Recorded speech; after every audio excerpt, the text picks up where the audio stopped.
बिस्मिल्लाहिर्रहमानिर्रहीम अस्सलाम वालेकुम। आज मैं बहुत ही मशहूर अंडे का सूजी हलवा इसको कह लें या अंडे का सूजी का इसको टुकड़ी, हम इसको बर्फ़ी भी कह सकते हैं। तो ये बिल्कुल थोड़ी ही चीज़ों से और घर में मौजूद किचन में जो आसान चीज़ें हैं उसी के साथ हम बनाकर इस रेसिपी को तैयार करेंगे। और इतना फ्लेवरफुल और इतना इसका टेस्टफुल जायका और मज़ा होता है कि आप यकीन माने ऐसे लगेगा जैसे सुहान हलवा खा रहे हैं। तो बड़े ही कम इंग्रेडिएंट्स के साथ वीडियो को आपने स्किप किए बगैर वॉच करना है। तो चलें शुरू करते हैं। तो सबसे पहले हमने लिया है 1.5 कप यानी कि 1.5 कप मैंने दूध लिया है। रूम टेम्परेचर का ले लें, ठंडा ले लें या आप बॉयल हुआ ले लें, या बॉयल हुआ ना भी हो, कच्चा भी हो, फिर भी कोई इशू नहीं क्योंकि इसने पकना ही है। सिर्फ एक अंडे से इस रेसिपी को हम तैयार करेंगे और इतनी मज़े की बनती है कि आप इसको ना यकीन माने बार बार बनाएंगे। तो अंडे को अच्छे से दूध के अंदर मैंने फेंट लिया है। 1.5 कप दूध का है। तो अच्छे से इसकी मिक्सिंग करनी है ताकि जो अंडा है यकजां हो जाए और वेल एंड गुड इसकी ना मिक्सिंग हो जाए। तो अंडा बीट करने के बाद हमने दो इसके अंदर सब्ज़ इलायची छोटे वाली है, इसको इसका मुंह खोल के इसको डाल दें। अगर आपके पास इलायची का पाउडर है तो आप हाफ़ टी स्पून इसके अंदर ऐड कर दें। और अगर आप इसके अंदर थोड़ा सा केवड़ा एसेंस भी इसके अंदर खुशबू के लिए ऐड कर सकते हैं। और 1 कप इसके अंदर मैंने सूजी ली है।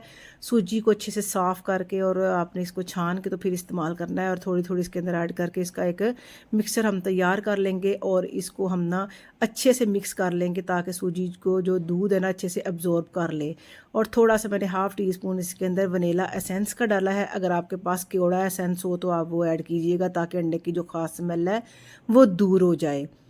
तो हाफ़ टी स्पून मैंने वनीला एसेंस डाला है। अगर आप इसकी जगह केवड़ा एसेंस है तो हाफ़ टी स्पून इसमें ऐड कर दीजिएगा। इसको हमने कम अज़ कम आधा घंटा के लिए ज़रूर रेस्ट देना है ताकि दूध जो है अच्छे से सूजी में जज्ब हो सके। तो एक साइड पे सूजी हमारी यानी कि हमने कर दी है। तो अब इस लो फ्लेम के ऊपर मैंने आधा कप लिया है घी का। आप देसी घी ले लें, अगर नहीं तो बनास्पति घी भी चल जाएगा। तो लेकिन अगर देसी लेंगे तो फिर टेस्ट बिल्कुल बाज़ार वाली मिठाइयों जैसा ही आएगा, बहुत ही मज़े का बनेगा। तो इसके अंदर 1 कप मैंने रेगुलर चीनी जो हम घर में इस्तेमाल करते हैं वो ले लेनी है। और बिल्कुल लो फ्लेम के ऊपर इसको हमने कैरमलाइज़ करना है, क्योंकि अगर तेज़ आंच पे हम करेंगे तो कैरमलाइज़ तो हो जाएगी लेकिन चीनी का कलर डार्क हो जाएगा और सारी रेसिपी ख़राब हो जाएगी। और जो हमारा हलवा तैयार होगा ना वो बिल्कुल ऐसे लगेगा जैसे कड़वा हम ना इस्तेमाल कर रहे हैं, जायका फिर अच्छा नहीं होगा।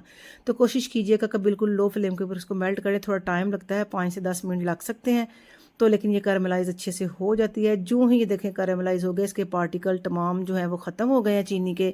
तो इसके अंदर हमने जो सूजी का मिक्सचर है वो भी अच्छे से ये देखें फूल चुका है और इसने दूध को अच्छे से अपने अंदर एब्जॉर्ब भी कर लिया हुआ है। तो आधा घंटा मैंने इसको ना रेस्ट दिया है। तो आप जैसे ही कैरामल तैयार हो जाए तो इसके साथ हम ये सूजी का मिक्सचर ऐड कर देंगे और लो फ्लेम पे ही आपने ये सारा काम करना है। असल काम अब इसका शुरू होता है, इसकी भुनाई का है। इसकी भुनाई बिल्कुल लो फ्लेम पे हमने करनी है और कम अज़ कम इसको 10-15 मिनट भी लग सकते हैं। बिल्कुल 10-15 मिनट आपने इसको ज़रूर कम अज़ कम ना 15 मिनट देने हैं। तो जैसे ही हम मिक्सर सूजी का इसके अंदर ऐड करेंगे तो जो हमारा जो शीरा है यानी कि चीनी वगैरह है ना जो कैरामलाइज हो चुकी थी, दोबारा से फिर वो चीनी की शक्ल इख्तियार कर देगा। ये देखें ऐसे इकट्ठा होना शुरू हो जाएगा। तो इसी स्टेज पे आपने बिल्कुल घबराना नहीं, ठीक है।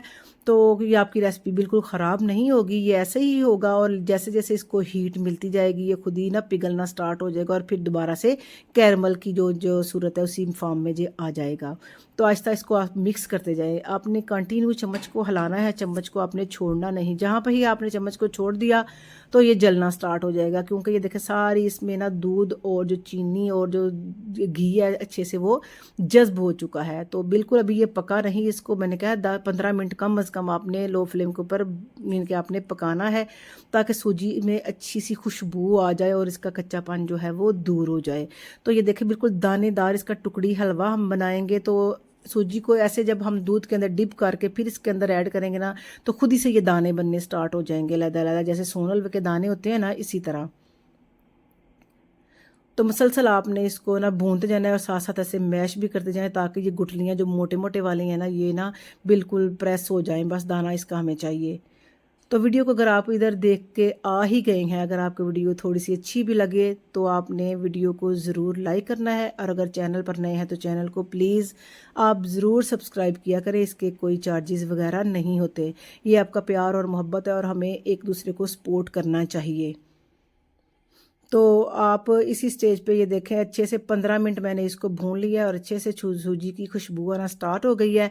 तो थोड़े से ड्राई फ्रूट है, यानी कि आप इसमें मैंने सफ़ेद तिल थोड़े से लिए हैं 2 से 3 टेबलस्पून, और 2 टेबलस्पून मैंने बारीक नारियल जो सूखा होता है उसको बारीक कटिंग करके वो भी इसके अंदर ऐड कर दिया है, और थोड़े से ना मेलन के जो सीड्स होते हैं ना, यानी कि खरबूजे के, वो भी इसके अंदर मैंने ऐड कर दिए हैं। घर में यही पड़े हुए थे, आपके पास अगर बादाम पड़े हैं, पिस्ते पड़े हैं या काजू वगैरह पड़े हैं तो आप बारीक स्लाइस कटिंग में करके इसमें थोड़ी सी क्वांटिटी में ऐड कर सकते हैं। अगर नहीं भी ऐड करना चाहते तो कोई मसला नहीं, फिर भी कोई इशू नहीं, ऐसे भी इसका ज़बरदस्त ही फ्लेवर होगा। फिर हम इसके ऊपर से आप इसकी गार्निश कर लीजिएगा इसकी खूबसूरती के लिए।